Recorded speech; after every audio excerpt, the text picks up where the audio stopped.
Eulogy for myself. He killed ants, but saved the spiders. He distrusted the arbitrary. He undressed with the curtains open. Eating a banana once, he wept at the taste. Those who loved him most, he loved the best.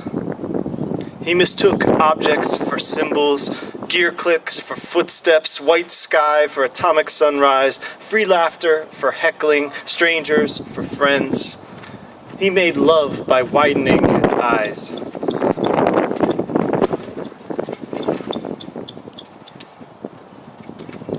Manzanita. Little apple, mountain driftwood, littering the flash fire chaparral. Impassable interlocker, towy coral, fertile ash. If I were the designer, I'd have drawn it taller, just enough room for one beneath its kinked copper wire lightning rods, and wider leafed, its lichen green more suitably skewed to intercept drifting rain so fine it can be breathed. But see how it thrives in the oil-slick soils and skid rock gullies flanking the canyon highways above Half Moon Bay. Minor, ornamental, unfit for timbering, ideal for aquaria, parrot perches, patio sculptures, barbecues. We know its uses.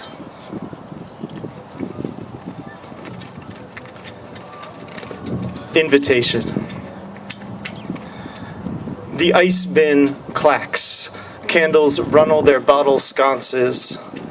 Friends waft in, blinking, smiling over the props of conviviality, lime gin and pussy willow.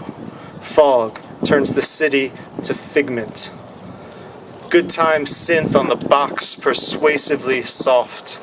And the high and shag and prink and all in a wobbly disco spin. Olive oil and onion, denim and skin. Everyone is delicious. Everyone is accounted for but the absentee. It's easy to see him. He makes gaps where the talk won't go, troubling it as it flows around him. Some speak and a place is made, the rest accommodate.